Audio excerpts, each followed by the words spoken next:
Brunswick a eu la judicieuse idée de faire comment il appelle ça, un comptoir, un bistrot virtuel, donc pour parler un petit peu des choses avec légèreté et sans se prendre la tête et surtout pas avec sérieux, mais de choses essentielles. C'est-à-dire que les piliers de comptoir parlent toujours de politique, de littérature, de philosophie, avec un petit coup dans le nez. C'est ce qui fait justement le folklore et la bonne humeur et la couleur de ces discussions. Donc je sais d'où vient son idée. Elle vient directement du film tiré du livre de Sylvain Tesson dans les forêts de Sibérie. Et donc le reportage passe derrière moi. Eh bien, je vais donc trinquer à son idée et le suivre. Voilà. Donc le soutenir dans sa démarche.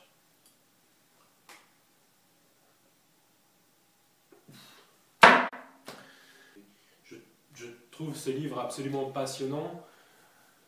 Et ça mérite qu'on en parle, bien sûr, toujours comme ça, en tant qu'avis de lecteur, puisqu'on n'a ni l'un ni l'autre les compétences universitaires pour pouvoir critiquer un livre, hein, c'est simplement des avis de lecteur. Alors moi, ce que j'ai fait sur mon Facebook, sur mon mur et sur le mur officiel de Sylvain Tesson, c'est que j'ai donné un petit peu mon avis sur ce livre. Donc je vais essayer de le retrouver. Voilà.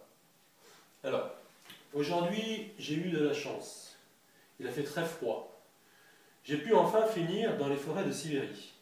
Par empathie, j'ai appris à aimer le thé et détester la vodka, ou l'inverse, je ne me souviens déjà plus. Je l'ai trouvé génial par moments, pathétique un instant. Je l'ai trouvé impudique, j'ai trouvé qu'il manquait de courage, et courageux d'être impudique. Certains mots sont redondants, et on arrive parfois à lui sortir les vers du nez. Belle expérience, car entre ces 4 murs de rondins de bois sur lesquels perle la sève, des dizaines de milliers d'âmes errantes se sont rassemblées, serrées les unes contre les autres, au chaud près du poêle. Quel ravissement intellectuel de lire ce néo-forestier pester contre ces adeptes de New Age.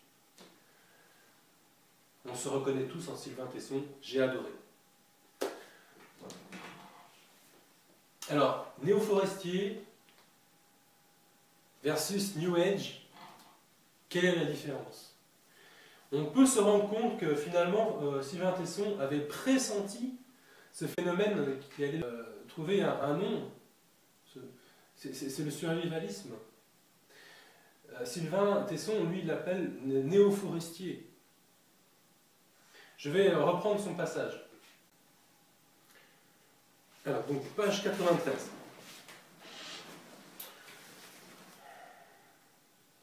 Milieu de page. On pourrait imaginer dans nos sociétés occidentales urbaines des petits groupes de gens désireux de fuir la marche du siècle, lassés de peupler des villes surpeuplées, dont la gouvernance implique la promulgation toujours plus abondante de règlements, pressentant les chaos sociaux et ethniques liés à l'accroissement des mégapoles. Ils décident de quitter les zones urbaines pour regagner les bois. Ils recréent des villages dans des clairières ouvertes au milieu des nefs. Ils s'inventeraient une nouvelle vie. Ces mouvements s'apparenteraient aux expériences hippies, mais se nourriraient de motifs différents. Les hippies fuyaient un ordre qui les oppressait. Les néo-forestiers fuiront un désordre qui les démoralise. Les bois, eux, sont prêts à accueillir les hommes. Ils ont l'habitude des éternels retours. Donc il ne faut pas confondre les mouvements hippie, New Age, avec la branche écolo du survivalisme. Le survivalisme n'est pas un mot qui remplace un autre mot. C'est une idée, un concept, une philosophie. Si on a besoin, en cas de conflit, d'avoir recours aux forêts, pour se protéger, pour s'abriter, pour se nourrir, on respecte la nature, mais ça ne fait pas de nous des babas cool, avec des rastas, des pantalons larges et une guitare. Ok? On n'a rien à voir avec ça. Un panneau solaire ou une éolienne, c'est important pour avoir de l'électricité si jamais on nous la coupe. Faire sa lessive avec de la cendre de bois, c'est important si jamais on ne peut pas en trouver en magasin, mais c'est pas pour ça qu'on doit aujourd'hui, tant qu'il n'y a pas de conflit, aujourd'hui, s'absoudre complètement du confort que nous apporte la société. On se prépare à trouver des palliatifs en cas de manque. Voilà, c'est pas pour autant que je vais avoir des toilettes sèches chez moi. Je veux dire, ok, faut bien faire la distinction avec ça. Aimer la nature, ça fait partie d'une des branches du survivalisme, comme la préparation physique, comme l'armement, comme le stockage de nourriture. Mais ce n'est pas le tout, d'accord? Je vais terminer avec des aphorismes chers à Sylvain Tesson. À la fin d'avril, elles font et le ciel se tourmente. Et moi, je poursuis seul ma traversée du temps dans mon vaisseau de bois. 22 mai, 5 heures du soir, le vent descend des montagnes et ouvre la plaine à coups de dents. L'eau est libre, plus rien ne sera comme avant. Autrefois, je me demandais ce que le temps avait à se reprocher pour s'enfuir si vite. Le silence, ce n'est que le bruit que le temps laisse en passant. Les forces fragiles percent la terre. La montagne veut vivre. Parfois, l'ennui s'installe. Pour le vaincre, il suffit d'accueillir ce qui advint et de se méfier de l'espoir. L'été arrive, partout des fiançailles. La nature, contrairement à l'homme, ne pense pas qu'elle a tout son temps. Et il y a des éphémères depuis l'éternité.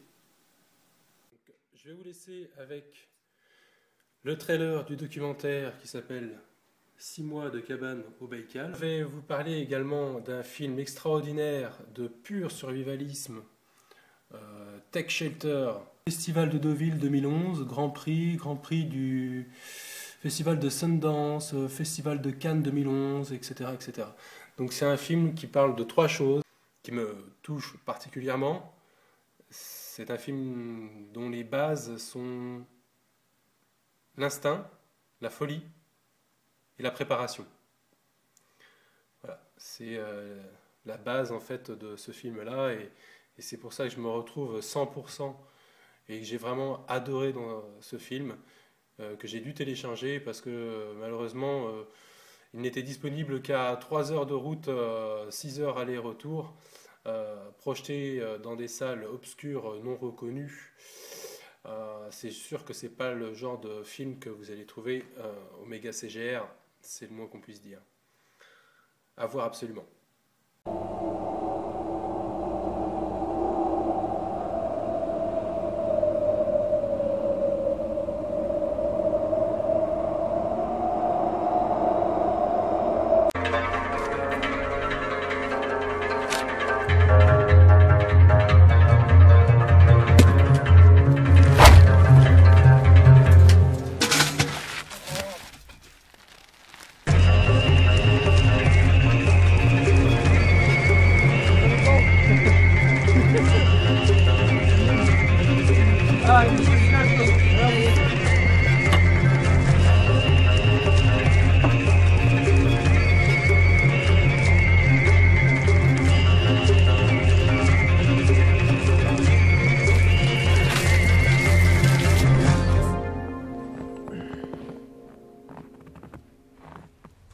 Je cherche un petit verre pour trinquer à la vodka avec vous.